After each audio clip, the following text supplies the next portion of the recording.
Doctor Who The Moonbase, the fourth story of the second Doctor, is written by Kit Pedler and starring Patrick Troughton, Inika Wills, Michael Craze and Fraser Hines. The title was originally going to be Cybermen and The Return of the Cybermen, but obviously changed to The Moonbase. They wanted more positive responses to the Cybermen when Kit Pedler was writing the story. One of the requirements was that the story should have only one large set and a limited number of smaller sets. This was written before they confirmed Fraser Hines as Jamie McCrimmon to be the companion, so they didn't have much room for him, which is why he spends most of the story lying on the sickbay. And this is the last story to have the original title sequence. So the TARDIS crash lands on the moon and Polly thinks they're on Mars, but Ben knows that they're on the moon because he's seen the pictures. This don't look like Mars to me. How would you know? You've never seen it. No, Duchess, but I have seen pictures of the moon's surface, and that's what this looks like. And all three companions wanted to have a look, so the Doctor, Ben, Polly and Jamie got into spacesuits and went out the TARDIS and had a jump about on the moon.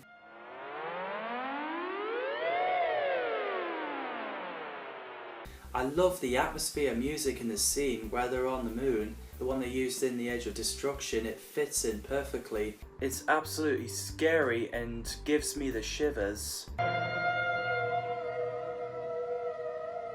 So Jamie fell and hurt his head, so he gets taken by two crew members of the Moonbase and puts him in the sick bay. So the Doctor, Polly and Ben went down to that base and everyone introduces each other. Hobson lets Polly see Jamie and keeps the Doctor and Ben. He tells that he's the controller and they're on the Moonbase. That's a weather control station that keeps Earth's weather in check. And the year they're in is 2070.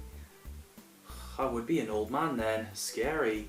While Polly is looking after Jamie, who's hallucinating seeing Pied Piper, Ben and Ralph goes into the cupboard to write the list, but Ralph gets attacked by a Cyberman and gets taken away. And Polly sees something, so she screams so everyone came and sees there's nothing there. Oh, this is terrifying. And there's few of the crew that's been infected by virus, and the ones in the sickbay gets taken away one by one. As Jamie sees a Cyberman, he thinks it's Phantom Piper. Scary cliffhanger. It's you, the Phantom Piper.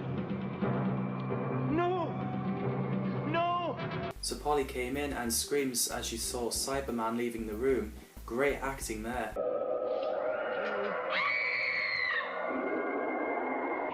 Polly, what's happened? So everyone came in. Hobson doesn't believe stories about Cybermen, but he sends his men to search around the base. And at that point, Hobson is suspecting that the Doctor and his companions had something to do with it. We get Patrick Troughton's iconic line with "Evil in the universe that must be fought." Great line. Pat's played the character so well. There are some corners of the universe which have bred the most terrible things. Things which act against everything that we believe in. They must be fought. Hobson wanted the Doctor and his companions, including Jamie, off the moon. However, he lets the Doctor find the stuff what causes the disease, so he gave him 24 Earth hours. So the Doctor collected some items, including crew member's shoe. As Polly's alone with Jamie, Cyberman has sneaked up, which is frightening.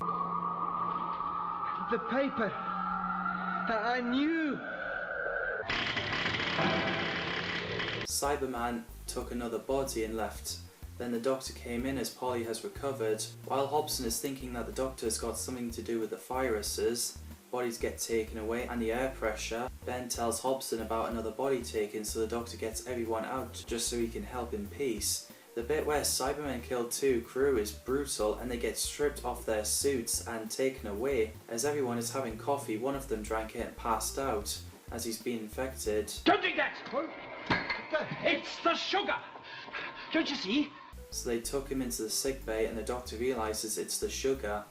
Man, I'd be screwed because I normally take 2 sugars in my tea. So the Doctor looks at the virus and sugar and suspects that it would be the Cybermen. Apparently the crew has searched everywhere in the base except the sickbay they're in as they look at the beds, and we get a jump scare with Cybermen feet and got out of the bed and moving towards them.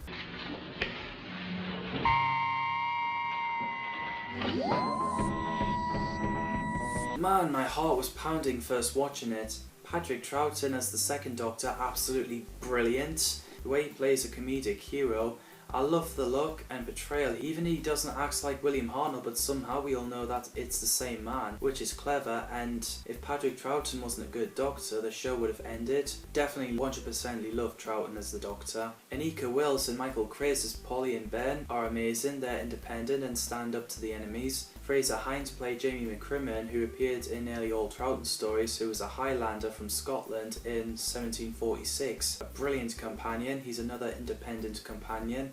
I loved his chemistry with the second Doctor, and I buy him and the Doctor as best friends.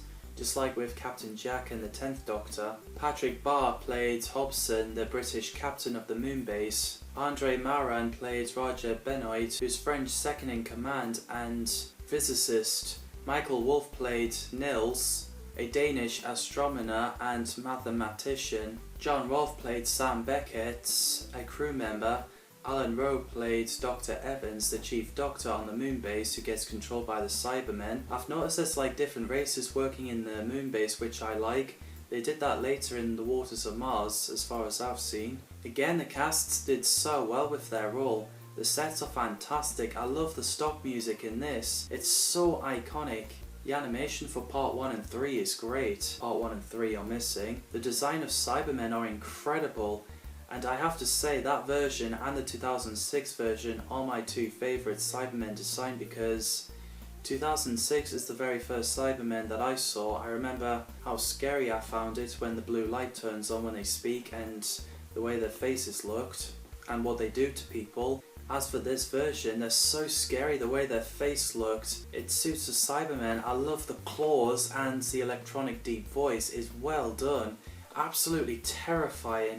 You will listen to me and follow my instructions. I often listen to it like I'm listening to music because I love that voice. As a crew member tried to attack a Cyberman, the other one killed him. They explained that the people were altered, so they left Jamie because he's no use with his head injury, and Ben and Polly stays in the sickbay. As the crew gets no responses from the engineers who went out to fix the aerial, Hobson came in with the Cybermen. What are they? How did they get in? Silence. We are Cybermen. As they revealed their plan to take over the Gravitron to destroy the Earth, and they access to the Moonbase under the ground. Polly comes up with an idea of mixing nail varnish dissolving plastic, as Cybermen are wearing plastic controls over their chest, which is genius. So Ben helps her making that cocktail. While the crew were controlled by the Cybermen controlling the Gravitron, and the Doctor messes on with the machinery, the Earth tries to contact Moonbase and the Cybermen orders no reply. So Ben, Polly and Jamie came in and squirt the liquid at Cybermen and they died, which is nicely done. Keep it going, get the testing!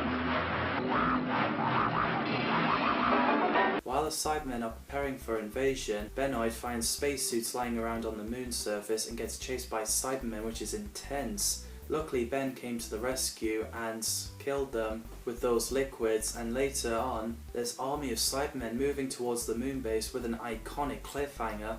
As everyone sees the army of Cybermen coming, they get told that the base is surrounded and resistance is useless. So Hobson tells them that they've blocked their way in, so they try to contact Earth, but it's jammed as the Cybermen are interfering it. The Cyberman in the ship has picked up the signal of spaceship flying from Earth, so the Cybermen are on the surface, sends a signal to Evans and he knocks a crew member out. That was the very first clip I saw of Moonbase. At the time where it wasn't animated, I was really sad when it's missing and I don't get to see it. When I first heard the Cybermen voice in that story, I was like, whoa, I love this, really scary. They have blocked up our way into the base, other methods to aid it. So Cybermen orders Moonbase to obey the instructions. While Polly gave everyone coffee without sugar, they noticed on the scanner that the spaceship is flying too fast to elsewhere, and noticed that Evans is using the controls. As there's more ill people getting controlled, Ben and Jamie barricade them inside the sickbay. Cybermen tells the Moonbase to open the airlock or their base gets destroyed. So then they put a hole on the window. As the oxygen is running out, they use the plate to cover the hole and holding the oxygen. So the Cybermen kept firing the dome. The laser effect is nicely done.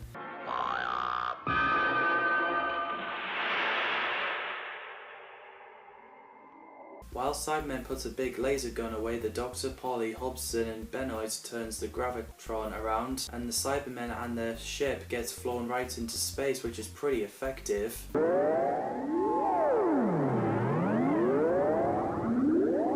So the Doctor and his companions nick spacesuits to get themselves back to the TARDIS, and the Doctor doubts that it would be the last time they'll see the Cybermen.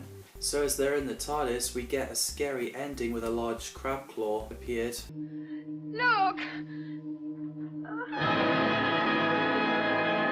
Plus, the Macro Terror is filmed separately to the ending of the Moonbase because the prop was too big to be brought into the studio. So, that's the Moonbase, and I love it. The atmosphere and Cybermen was scary, the story is well written, well directed and well casting. What did you think of this story? Drop your thoughts in the comments down below. As always, thanks for watching and see you in the next video.